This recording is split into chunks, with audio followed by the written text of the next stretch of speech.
All right. Hi, everybody. Welcome to episode 20 of Top Bin Talks presented by FTF Canada. I'm one of your co-hosts, Adam Jones, joined by my partner in crime, Kwame Owua. And today we have a very special guest, a recent special for a couple of reasons for sure. And we're going to chop that up and get into it really soon. She was just a part of the Canadian U20 team that qualified for the World Cup, taking home a bronze medal at the CONCACAF U20 qualifiers, and she is the youngest debutante for the Canadian women's national team, aged just 15 years and 94 days. Yeah. So 14.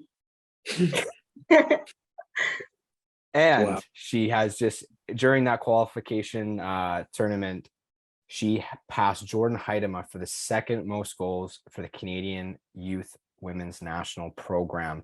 Welcome to the program, Olivia Smith. Yup. Yeah. Adam, that was class. What an intro. I don't know It's really easy when the resume is like 20 pages long and you just got to pick like 3 things. Easy. Wow. That was a class one. I give you credit. I don't think I could have done it better. Liv, how are we doing tonight? Great. Full day of soccer as per usual. And I'm excited to be on here to talk with you guys. Well, that's awesome. Let's hop right into it. With most of our guests, we kind of talk about first things first, like earliest memory of football. Like when was that first thing that you think about, like your very first time that you kicked a soccer ball or watched the game, or what's kind of your earliest childhood memory of it?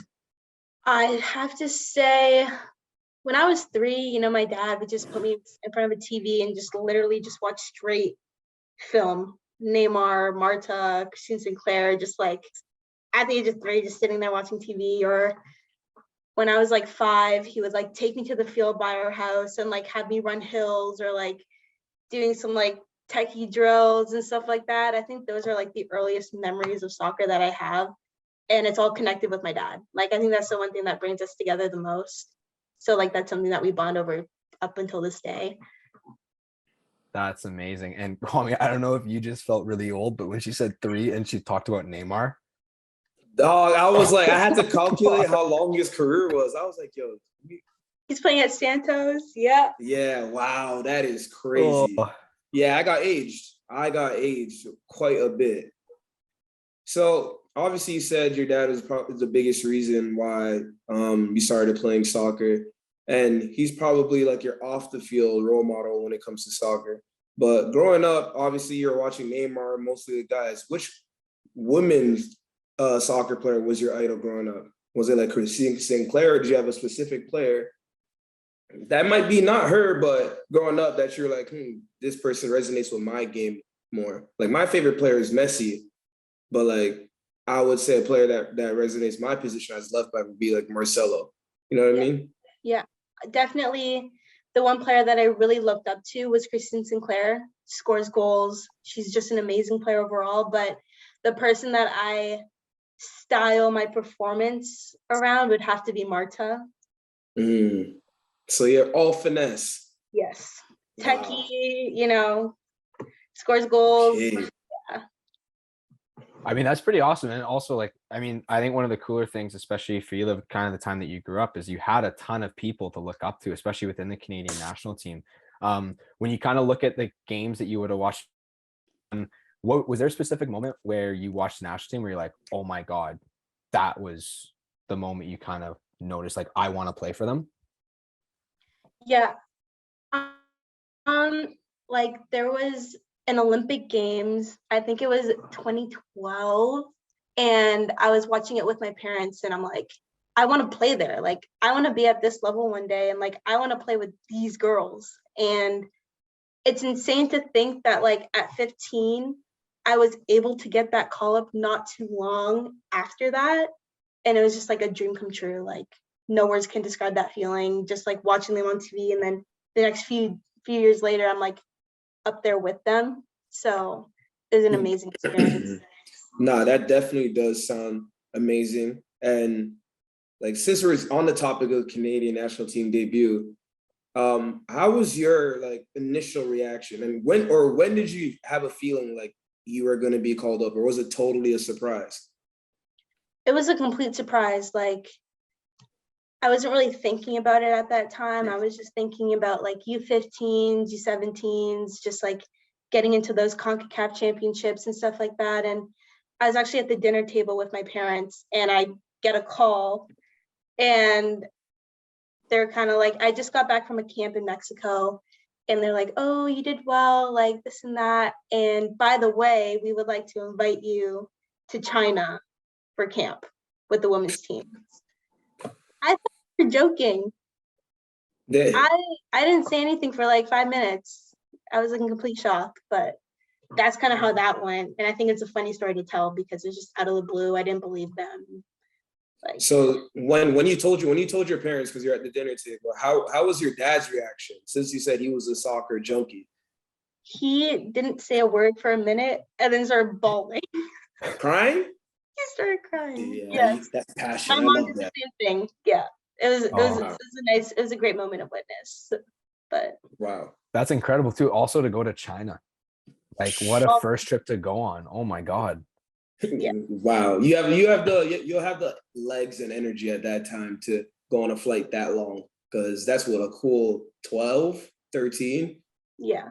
And the crazy part about that trip was we were on a connecting flight, and we had to connect from Beijing to, I don't remember where our last stop was, but we ended up missing our flight. So we had to stay a night there. My phone was dead. I couldn't contact my parents and let them know what was happening. Like, it was At 15. That, oh that my you're 15. God. It's different when you're 15. Dying. Like, yes. Holy hell. It's Yes. different when you're 15 because you still need a permission slip, technically. Yes. Yeah.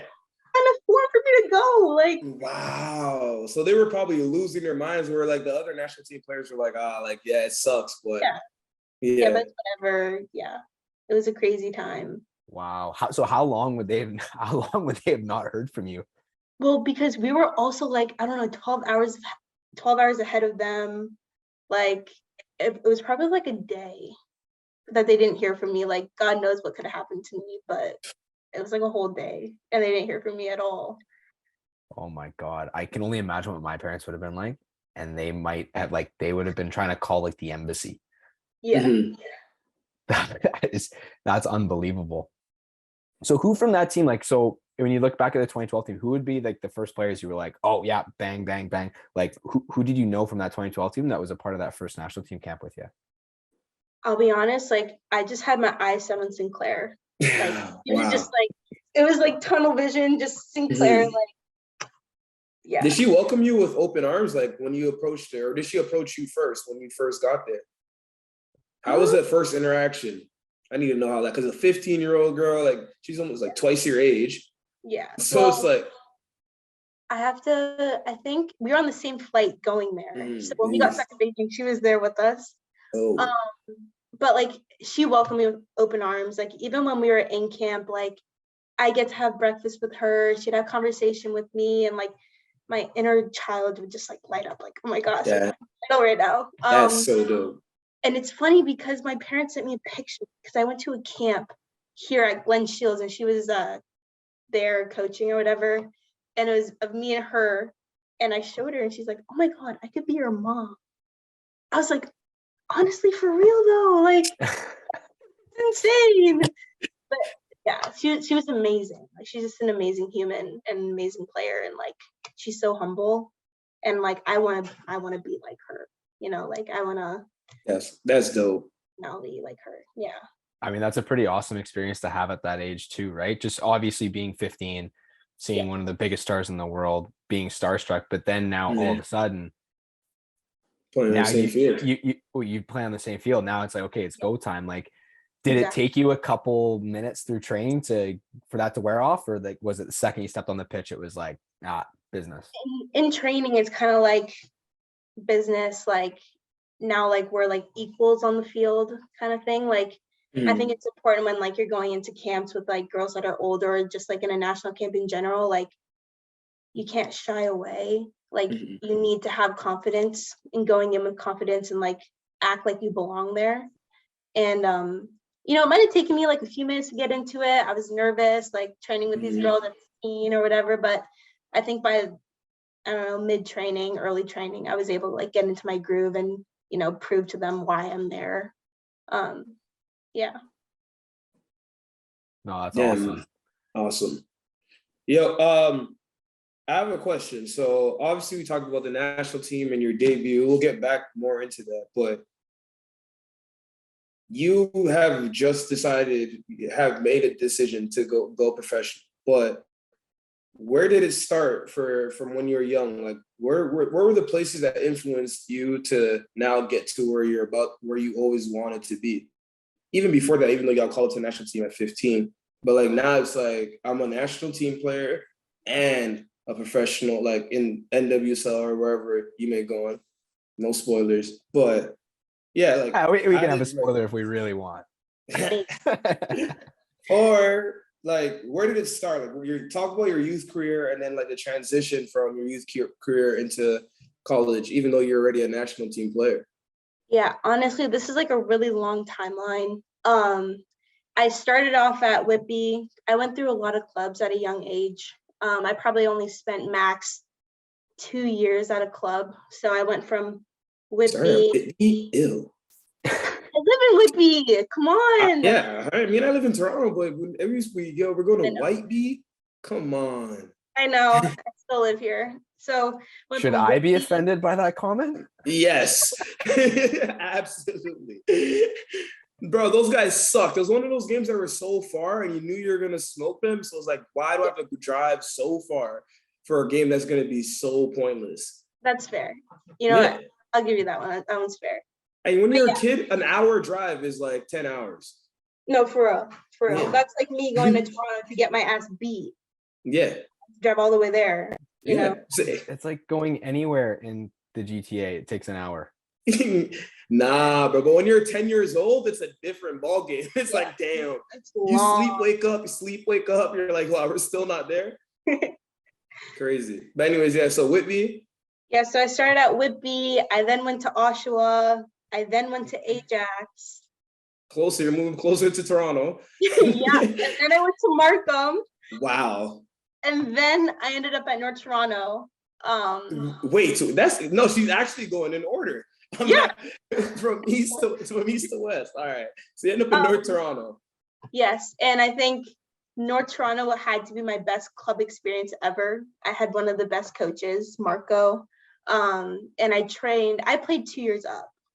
Oh, okay. At that time. Yeah. And I would train with his O3 boys sometimes. And then I was there for about a year and a half until I got called into Rex, which is like our regional Excel program, which is like kind of like halfway into the national team. Oh, I went to regional too. Yeah. So I was there for 4 years. Yeah. Damn. Yeah. So that's kind of how I got my call in to the women's team. Like we had U15s at that time. And then unfortunately we hit COVID throughout when we were in Rex, which is really difficult for us.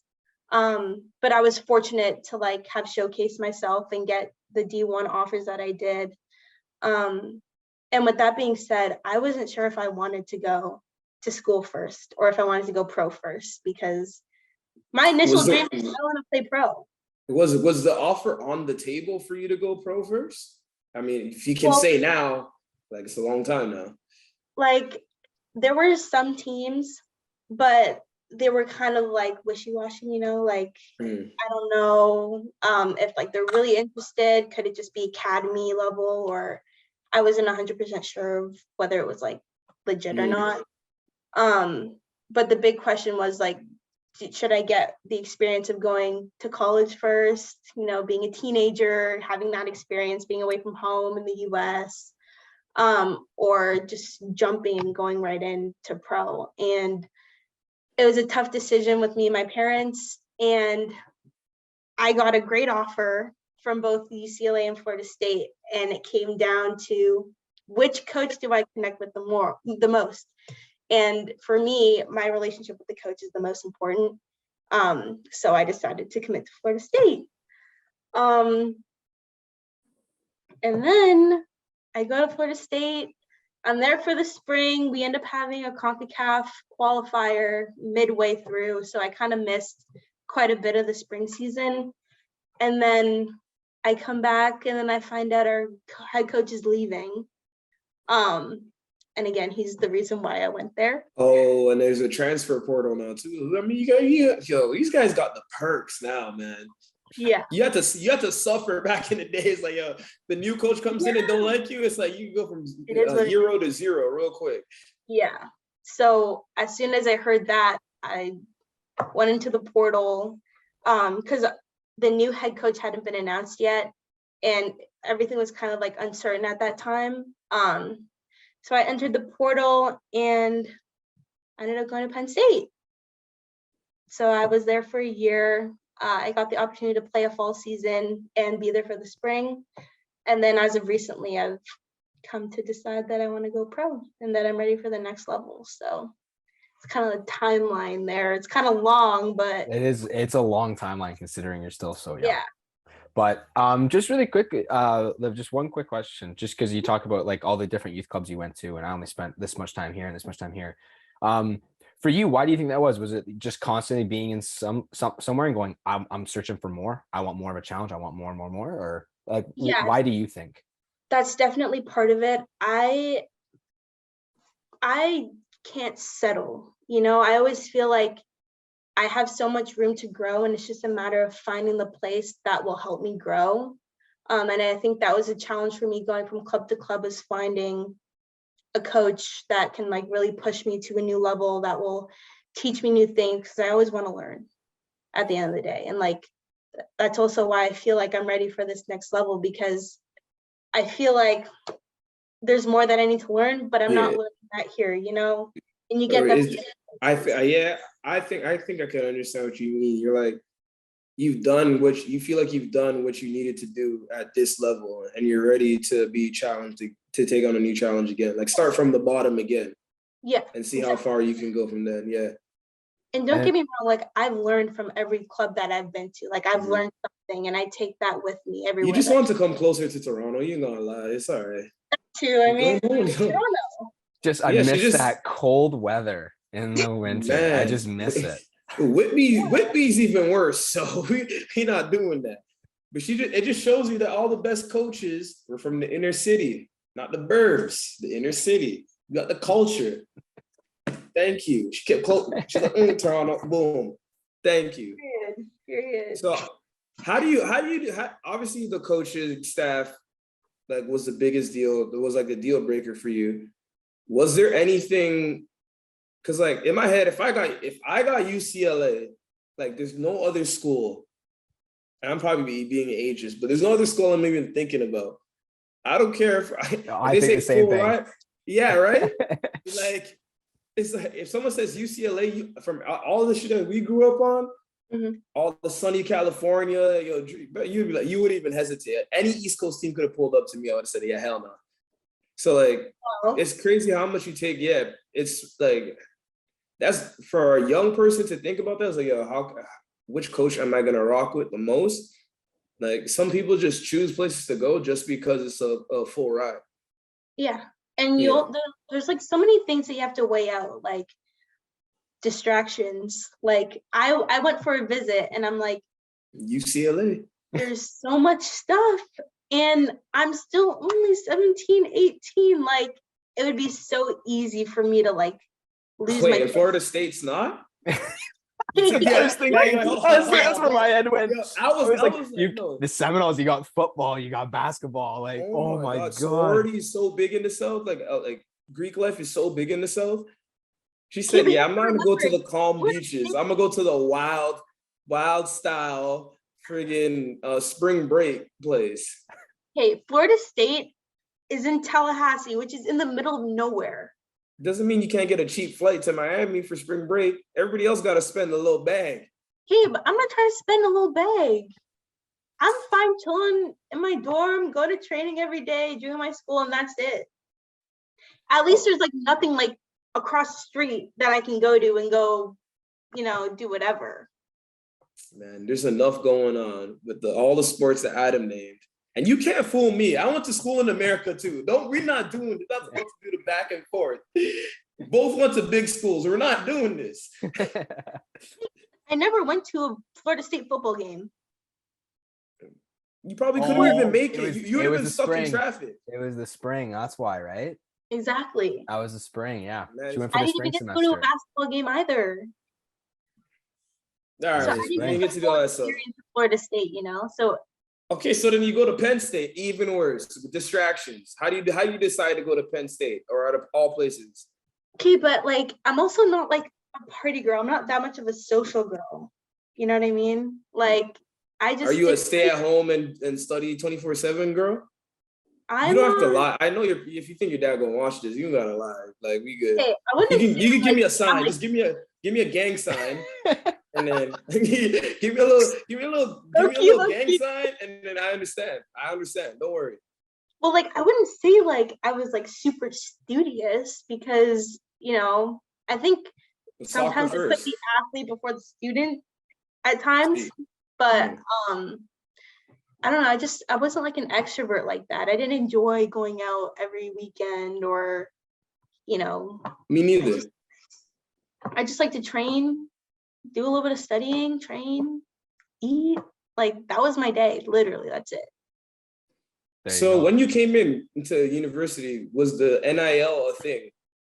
Yes. So, Okay. So how did it work out for you being a national team player at 15? I well, think I should give you a little P. well, it doesn't even work like that because like there's like as an international student, there was like it was really difficult. Like there's a lot of barriers and like you can only receive money when you're not in school kind of thing. Like it just wasn't really clear to me how I could be making money through NIL as an international student. And like I think they were like trying to find loopholes to do it, but it never worked out. That's actually a really interesting thing, to be honest with you, because Yeah. I gotta ask some more people. yeah, because you would think that that would almost be a seamless way to do it because it's now in legislature, but all of a sudden now with them putting restrictions on the international side of it, that's crazy. Yeah. So like it wasn't really clear. Like I can't be at Penn State and receive money from like brands. Bruh, that's crazy. Yeah, it was really confusing. Imagine telling Luka Doncic if you went to college, like, yo, you can't get brand, like if you tell these big time NBA players that are going to college, like that are gonna go out one and done, that they can't get paid. Come on. Yeah. Yeah, That's wild. insane. And like Because I it's think crazy because I'm seeing like some of these like college basketball players making more than they would if they were to go pro, like off NIL deals. Like it's insane. Like some of them Kaylin are Clark got a bag. a fat one at that. Paige Buckers from UConn got a bag. These Mhm. WNBA players, man, they getting bags, man.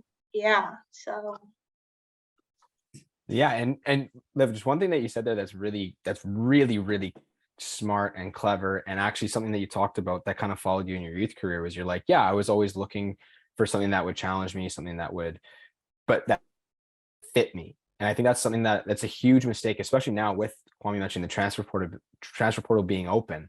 That is such a huge mistake so many Canadian soccer players make about going down south, is that all they do is they look at an offer, but they don't look at who the coach is, where they're living. Because that's also a huge thing. Like you talked about the difference. Again, Florida State, UCLA, there's distractions everywhere. There's a huge social life. Penn State, yeah, there's a social life, but you are so far away from like Pittsburgh or Philly or any big city, right?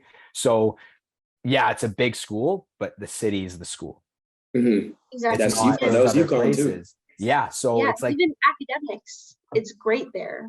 As to like Florida State's a good school, but if you weigh it out, like Penn really good school, man, is one of the like best academic schools in the country.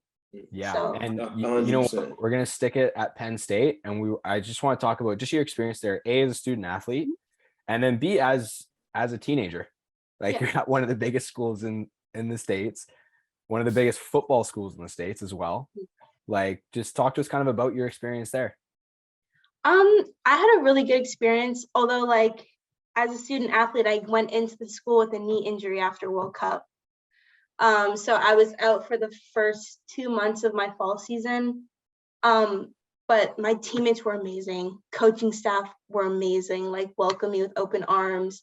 I had an amazing roommate, a great freshman class. And the college life is so interesting because you're literally an adult at that point. Like, you can do whatever you want. But also you just have to be smart. Like, you have so many responsibilities, like weighing out, should I do this because I have training in the morning, or like I have an exam tomorrow, which like I need to get tutoring. Like, it can be very time consuming. And I think that's what I struggled with the most, was my time management, and also trying to balance out my social life. And that was the hardest part about college throughout my year there, was balancing my soccer and my social life and school. And also like other things behind the scenes, but like those were like the two hardest things that I had to deal with as a student athlete. And I think that's also why I felt like going pro is the right decision, because then you can put all that focus into one thing, and that's the one thing that you love. You know, I went to college soccer to play soccer, you know, like the school thing was second. I know. I did the same thing. We good, Yeah. man. Yeah, we did the same thing. Yeah, So, if I'm being honest. okay, so you go to college. Obviously, you're what, 17 going into college? Mhm. You're 17 going to college. How was there a physical difference from when you were playing youth? Like, or were you able to adjust to the college game like right away? Like, how long do you think the adjustment after coming back from injury, of course?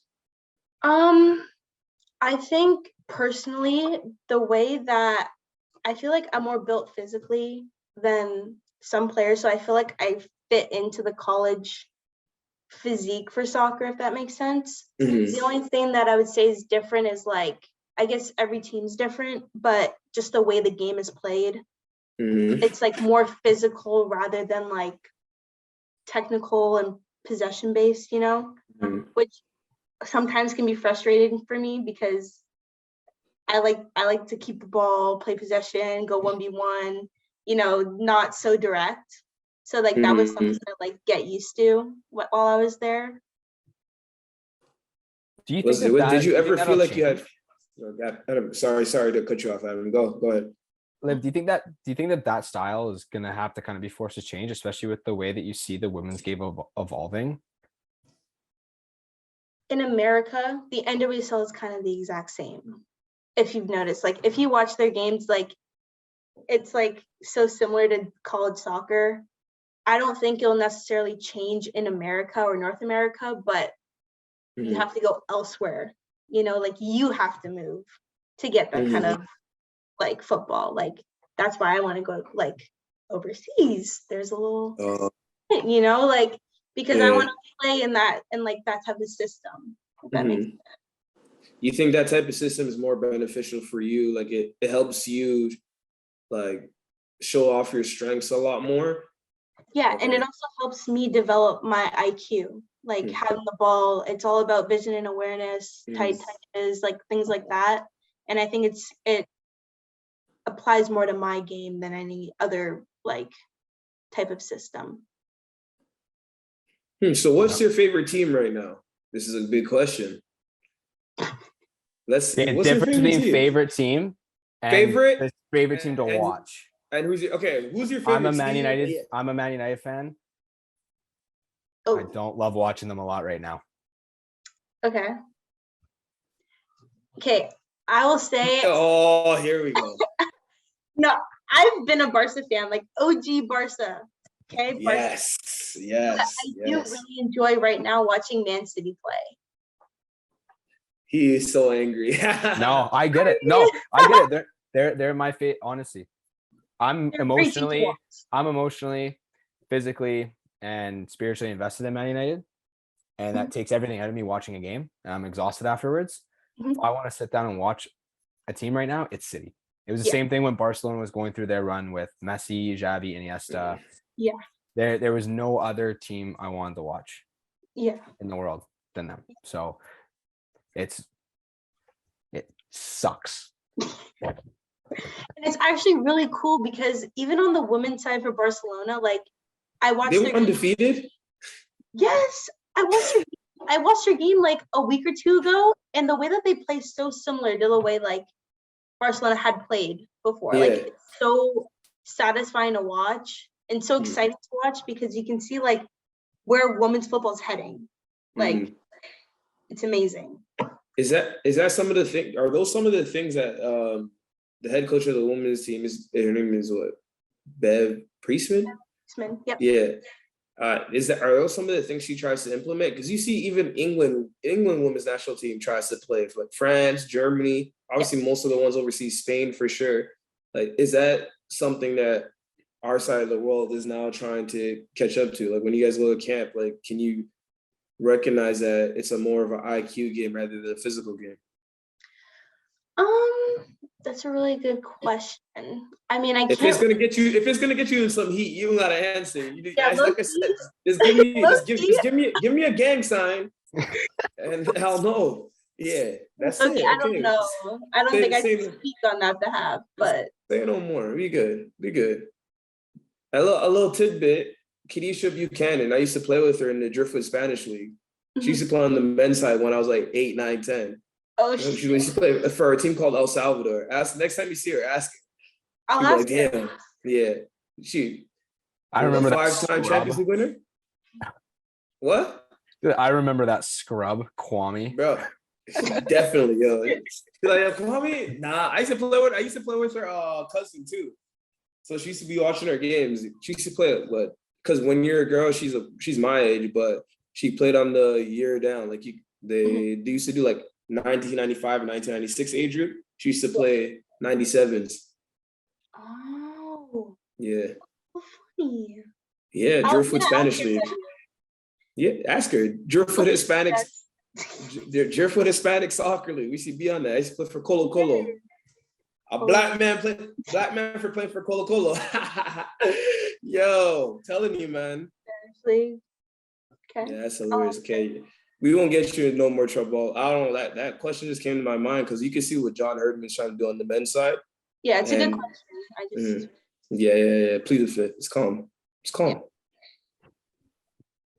Well, then let's jump into kind of your national team experience, right? So obviously you got called in at a younger age because you started with the U15s and everything. Who were you playing for when you first got called in? Ooh.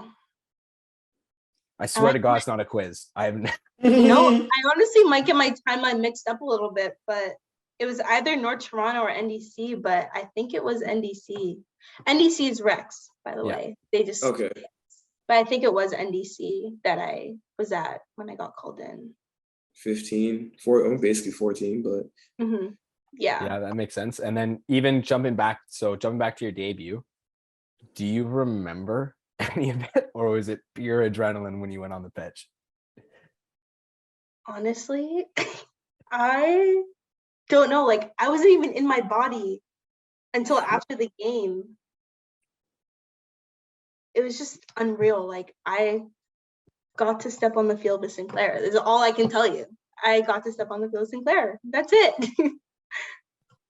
But it's a great. Was there any nerves like leading up to it the day before? Like, did your parents give you a pep talk or anything like that? Like, obviously time zone changing and everything, but like, what were their words to you? Thank God you're alive after a phone turned back on.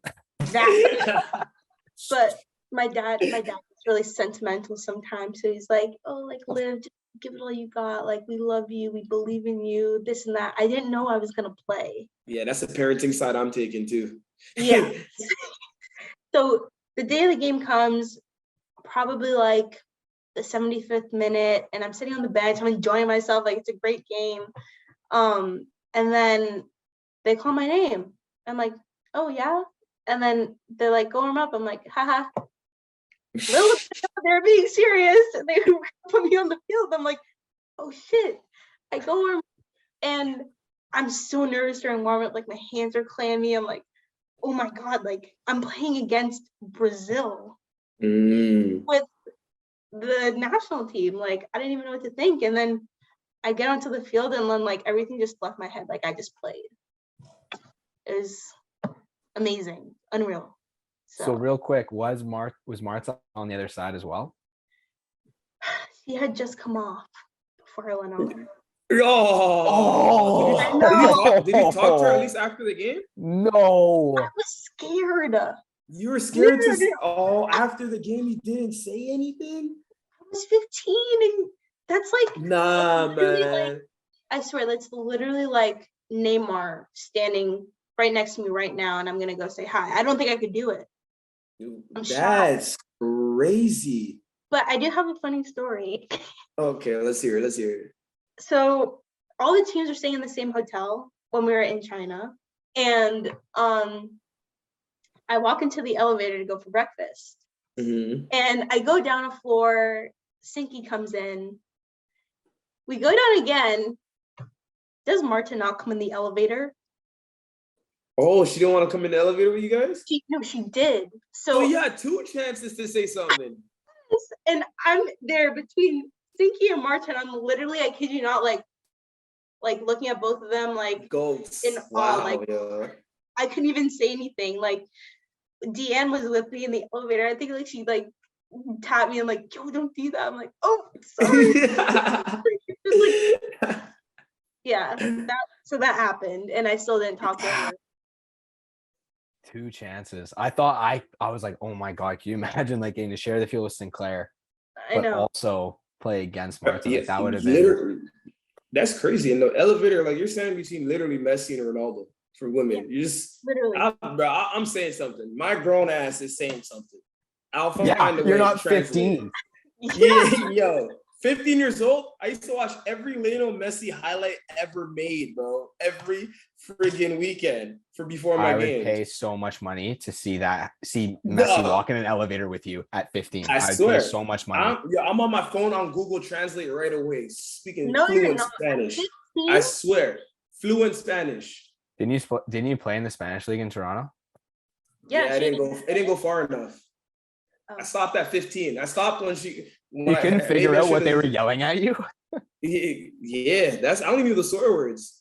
That's it. Imagine Wait, just so swearing you're at telling Messi in me- an elevator. You're telling me you're gonna go to an Inter Miami game?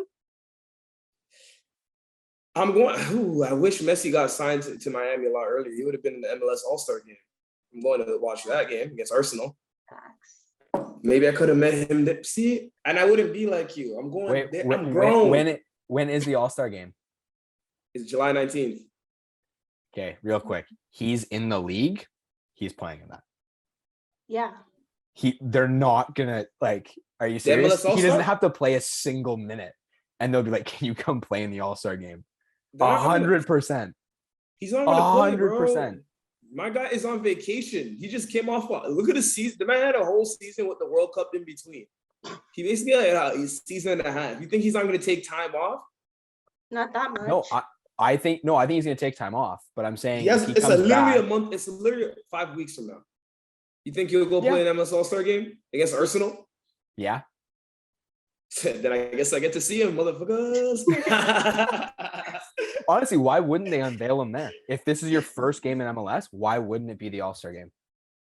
That's true. Because Wayne Rooney's the coach. The coach for the MLS All-Star game. Yeah, Rooney picked Messi over Ronaldo. If it was Ronaldo, a different story. Ronaldo would say no. But there's a reason. He'd bin him. He'd pie Rooney right off. Messi would just go, yeah, great. So how much do I make from the jersey sales and the TV revenue from this game? Simple. I'll do it. And just sit on the Reds bench. 150 mil. 150 mil for 2 years. You know how crazy that is? He's the most highest paid athlete in like American athlete right now. He's the biggest athlete the US has ever seen. Ever. Yo, he's bigger than LeBron James. It's actually crazy. He's bigger than LeBron. It's not even close. It's actually not close. It's wow. Fucking insane. Like honestly, he's bigger than Jordan. Nah. I think so. Jordan's more known, bro. In the world? I don't know. Yeah, No, everybody in the world wears Jordans. Everybody in the world know who Michael Jordan is. Hey, you can wear Jordans and not know who Michael Jordan is, low-key. Yeah, a lot of people do. A lot of people do too. I went up to someone like even look at people with baseball hats. They don't even know. Are you a Pirates fan? They're like, who? I'm like, you're wearing a Pittsburgh Pirates crazy. hat. Like, you had to buy it. It says Pittsburgh Pirates when you buy it. Olivia, have you ever experienced like a wow moment? Like how people treat Christine Sinclair when she walks in the room? Like, how's everyone else's reaction, like on other teams or like in general in areas? Like, how do you respond to like that kind of response she gets when she steps out? Can you say that one more time? So when you're with Christine, like imagine you and Christine Sinclair are on the street, like, Yeah. and then fans start pulling up to her. Like, how do you respond? Like, is that whenever you see that happen, are you like, wow, yo, she's actually bigger than the game of soccer in Canada? Oh, 100%. Like, she has so much respect from everybody. Like, it's insane. And like, my reaction is kind of just like, I want to she's have him. that kind of respect. Like, Yeah, it's insane. Yeah, I mean, I don't even think this is an arguable point, but she has the greatest performance ever in a Canadian uniform. Yeah. was it a hat trick at Old Trafford in the Olympics? She had 3 chances and she scored 3 goals. Yeah, that's what I mean. The hat trick. I said, God damn. It's Left the foot, greatest right foot. performance I've ever seen. Yeah. And I think her head. Yeah. Like it was all she three. was moving like a class CR7. It was unbelievable, man. It was unbelievable. But so Liv, you talk about like your own reaction to seeing her. How many people that you see when you're with her, like, do you find that everyone has that reaction, or do people kind of, or is it mostly younger kids that kind of have that reaction? I think it's mostly younger kids that have that like reaction, but like, you know, everyone's different, and like they handle their like emotions differently. But like, at least like for me, like what I've witnessed, like the younger kids are more like, oh my gosh, like that was basically like You're like, I remember that right there. Yeah. That reaction. Wow. that was literally me not too long ago. So when they call in like brand new like call ups and stuff like that, even if they might be older, do they still have the same reaction? Like their first ever camp? Like when you see the new players come in and they see Christine Sinclair? I'll be honest, I haven't really like witnessed those interactions. I feel like I'm not like around that often to like witness that kind of thing. Yeah, you're still around being a kid. I understand. And then, I mean, Liv, here's one question for you. Obviously, Christine Sinclair has been the biggest female player for ever, really, since I was young, right? You've kind of had now this reputation of being, you know, the biggest prospect within the Canadian national team. How have you kind of dealt with that pressure? Because again, people now, you look at your goal scoring at a youth national team, like you're very close to her. Like, how have you kind of personally handled that type of pressure and that type of press? I'll be honest, I don't feel a lot of pressure, and like I feel like my parents also do a really good job of like kind of taking it off of me sometimes. And like now the way that I see it, I see it as more of like an opportunity rather than like pressure. If anything, like I embrace the opportunity rather than, you know, like feel timid because of the pressure, if that makes sense. Yeah, I mean, honestly, shout out to mom and pop, because some younger kids, they get like early success and their heads go out the door. So for them to kind of take the pressure off of you in general and just tell you just keep enjoying playing your football, like that's hella dope. So we go to the youth national CONCACAF, the U20 tournament. You guys finished with a bronze medal. Played the U.S. in the semifinals, if I'm not too sure, right? Who'd you guys play in the semifinals? Mexico, yes. Mexico. So obviously, America and Canada are usually the more dominant countries, but have you seen the shift in the lesser side, like the lesser side countries in the youth now? Because obviously we know Mexico, Canada, US right now are like a trio rivals. In the youth, it's usually Canada, US. Like, how does it, like, what do you see the difference in like how they're developing? Sorry. Yeah, like within the like last couple of years, like we've played Mexico like quite a few times, and they're continuing to progress, and they have a really good league in Mexico that a lot of those girls are actually playing in already, being like 16, 17, 18. But there's been a big shift in their women's football for youth. But in terms of like other countries, like Costa Rica, we played, it was a really tough match. Like they were a really good opponent. And like compared to I think last year, like a lot of these other teams are actually on the up and up. I wouldn't say that it's like going on a decline, but more it's going upwards right now, which is good for women's soccer for sure, especially in those countries. Yeah, I mean, it certainly seems like the development is just kind of exploding right now. And Yeah. then, so when we do look at the U20s, kind of take us through that process, right? Like you get called into the team. What's the camp like? Obviously, you guys had to travel for the tournament. Like, kind of take us through that process. Well, this year was kind of interesting because for me, it was actually a whole new team because last year it was a whole different cycle. So we went right into camp. We traveled to the Dominican. We had only about a 4-day camp with each other. Nothing here before that. I don't believe so, unless I'm tripping, but I don't remember. But yeah, we went straight in. 4 days for you guys to go win the U20 CONCACAF. To go qualify for the World Cup. Holy shit. And like, wow. Words can't even describe how like proud I am of our team, like considering like what we had and what we had to work with and getting that result. Like obviously we're gunning for gold, like there's no question, but like looking back at it and seeing like the time that we had together, like I'm so proud of our team and like how we were able to face that adversity. And also like there were injuries, which was difficult for us. And also I got a chance to step into a new role as captain. Last year I was literally one of the youngest on the team, you know, introverted. And then this year I finally found my voice and I was able to help lead our team to winning bronze.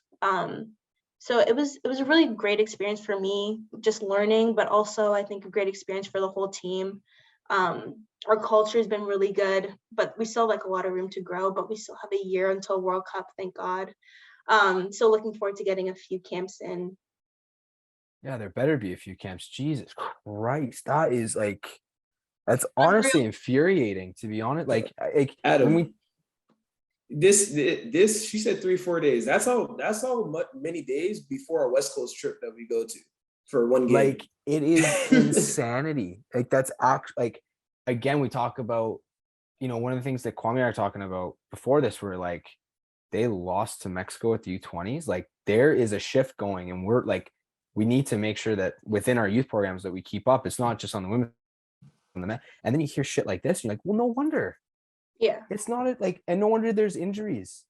You don't have any time to prepare. Like you're not in a proper camp before that. Like, yeah, like it seems somewhat like self-sabotage.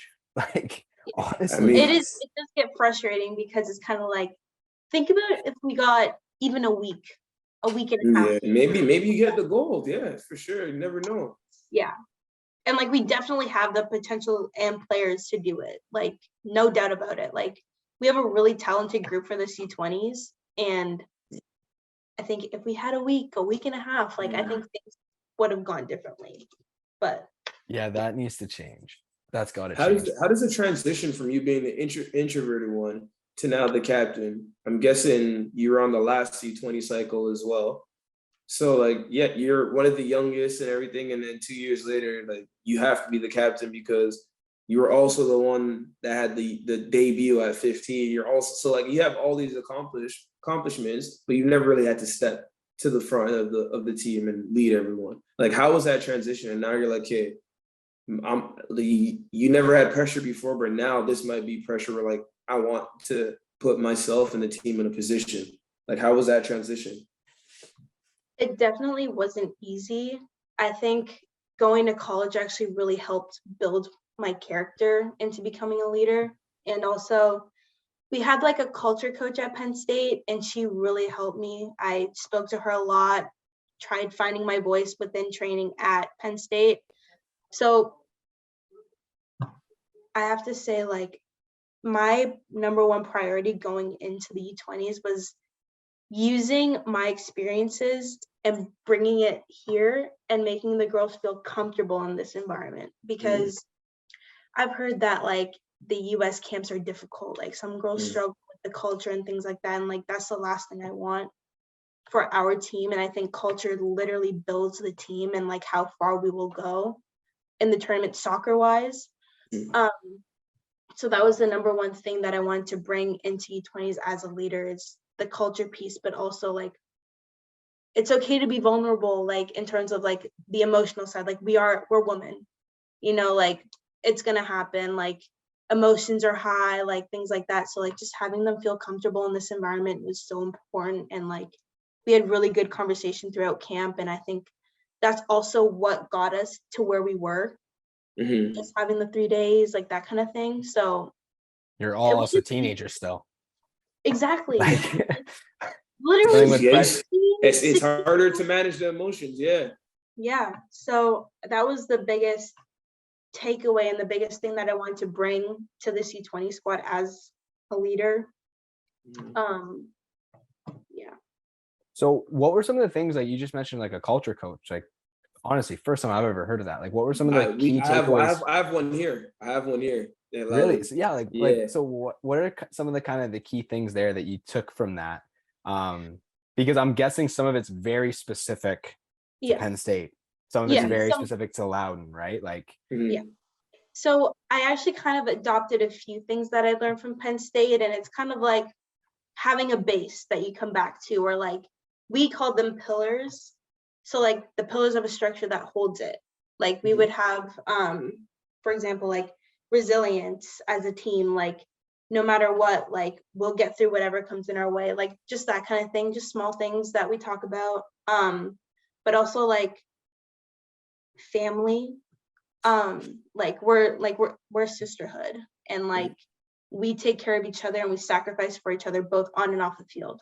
And like that's something that's so important. Like friendships and relationships off the field translate on the field, and I don't think a lot of people understand that. Like get to know your partner, get to know your fullback, and I promise you the game's going to change for you. 100%. And that's what I learned at Penn State and what I brought into the U20s, and it like helped us significantly, I think. I think on the men's side, it's so much harder, especially when it comes to youth national team camps, because most guys are already professionals. Most guys are already signed to a club. So like when I went to a U20 camp, it was guys that were playing in Scotland, guys that were playing here. So like you couldn't even build that friendship because male ego is the biggest thing. So like people were looking down on each other, so you couldn't even build it. So like your right winger might be someone you hate. You're like, yo, fuck this guy. So you're not gonna pass the ball to.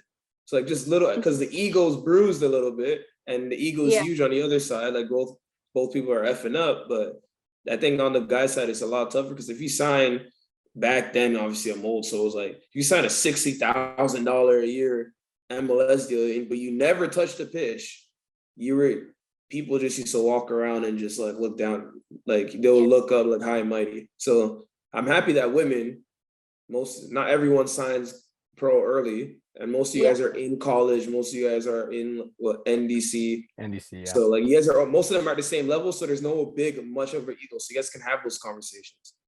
Yeah, but you know what's crazy? Like you'd be surprised, like that stuff does still happen, and like I've felt that before.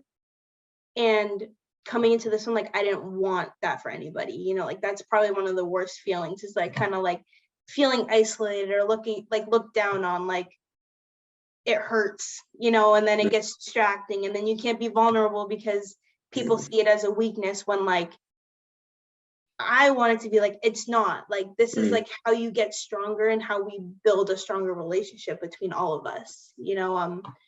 And like it happens everywhere, not just men's, women's, but it's definitely like more prevalent in men's. Yeah. Braggadocious. I was gonna say, like, I think like that would still be a difficult thing, right? Even in, say you were, the difference between like an NDC player and a college player. Yeah. But it's still like that's the next level, right? So it's kind of hard, because yes, you've gotten there, but then the younger players are like, well, I'm the best in my age now. Now you have to come on a team. Now you're all competing for spots. Like that's one thing Exactly. I did want to ask about, where I was like, how did you find it with this new way? Because now all of a sudden you said you tried this new system compared to an old one. Did you Yeah. find that it was easier for players to accept roles? Because within a national team and within a camp, you're gonna have to accept a role that might not be the role you want. Yeah. I think with this group, we eased our way into it. I think we kind of went in with the mentality of 21 strong.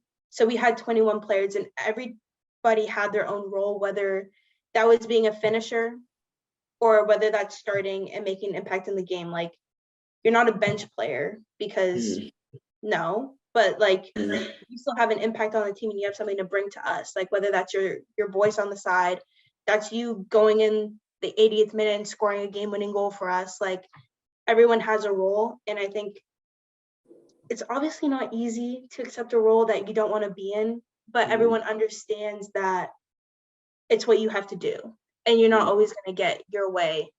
You know what I mean? Yeah, I mean that's the putting the ego part Exactly. aside, right? Yeah. And then just one other thing I wanted to ask real, just because it's funny, like I've seen this transition, being older, where I played with the generation above me, where Mhm. in training I'd get the absolute shit kicked out of me from them, but afterwards they'd be like, "Yep, hey, you dealt with it. Here's a beer, and we're friends off the field." So again, it's part of this new culture thing that you brought into this, where you talked about, like, we dealt with all this stuff off the field. Did you find that it was then easier to then go on the field, and if things are, as a leader, things aren't going well, you have to have a go at someone? Did you find it easier where you could have a go at them, but they kind of understood that it was you had good intentions? Yeah, I think as we neared the end of the tournament was when we kind of were getting a little like, come on, like, we need to, it's fucking time. You guys We're, started feeling more intense. yeah, like we were like, fuck, like we just lost against the US. Like, we need to step it up. Like, it got to a point where like I don't want to say like I would get heated because it's like I know we're better than this, and like sometimes it would come out wrong, but they understood that it's just passion, and we all need to have passion for the game. But it's not to get down on you, but it's because I believe in you guys. And like, thankfully, in that Costa Rica game, look what we fucking did. Like, we qualified. Like, I think sometimes like we eased into it, and when it came time to like really like put our foot on the gas, like me and my co-captain and our coaches were able to without getting the reaction that we didn't want, if that makes sense. So Yeah, no, for sure. Because I mean, I think, like, the fact that you were able to have a relationship off the field yeah, meant that what you're saying on the field isn't personal. exactly. It's professional. All It's love. Yeah, professional. It's between the exactly. lines. There are rules here. Off that, it's different, right? Yes. So I think and that is something that even Kwame just talked about his experience there. It's the same type of thing. Like, if you can't separate the two, you're screwed. It's You're down. screwed. Yeah, but it's definitely a mental thing, and like, yeah, you do have to take the time to get to know the people you're playing with, because you see these people more than your family. So at the end of the day, you're spending time, quality time with people. Why would you want to spend it with people you don't like? Exactly. So I you think got to try your best, put ego aside. I think Yeah, that even adds to the fact of why a serious camp is so necessary. I agree. Like, 3 weeks, it's a long ass time, and you're going to be sick of each other by the end of the tournament. Like preseason.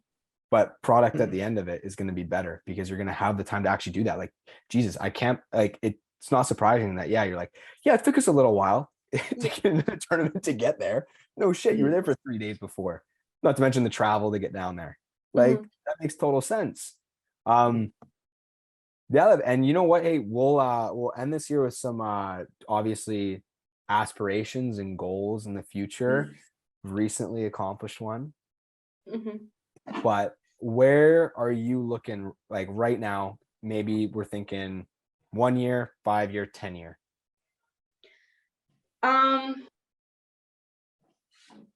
It can be with club, internationally, and then maybe just one that you're like, oh my God, couldn't dream of this happening.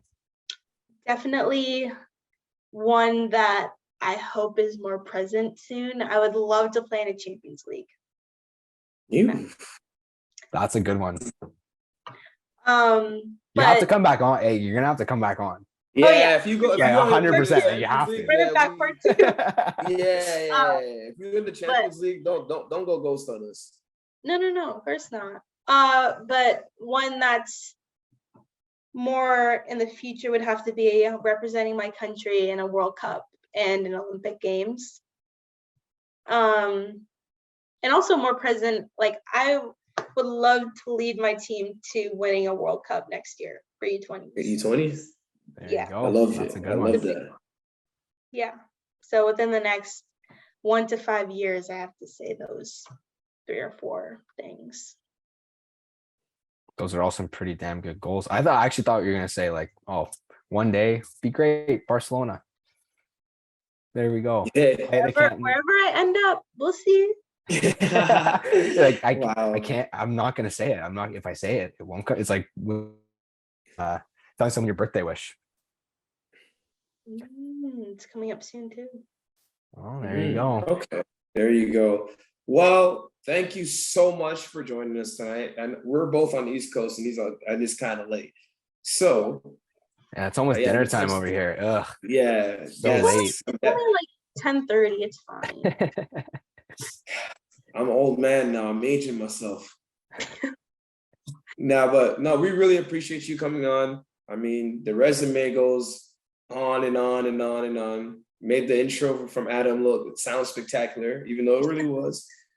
But yeah, I mean, can't wait to see you represent the country again. Wishing you nothing but prosperity, good health, and bring the gold back. Yeah, for sure. There we Thank go. you so much for having me. We need to run this back again in a few months or For so. sure. Hey, you never know. Maybe we want to do some World Cup prep for the U20s. Maybe we want to do World Cup prep this summer. So we'll definitely let you know. And I don't know if you want to drop any news. Soon. That's all I can tell you. It's coming soon. So wait, we gotta follow you on socials and all that stuff for us to get the news? Or I can hear FTF Canada. I hear FTF Canada might have the scoop. Honestly, low key, like once you're done recording, I might drop a little. A little sneak peek? God, yeah, maybe a little sneak peek. Wow. I'm gonna be tuned. You gonna play in the Champions League? Say no more. You're gonna tell me twice. Women's soccer is on the up and up. I gotta go to one of those games for sure. It is blowing up. Liv, thank you so much. We appreciate it so much. We got to run it back, and we will definitely be in contact about that. Perfect. Sounds good. Thank you so much. Thank you. No problem.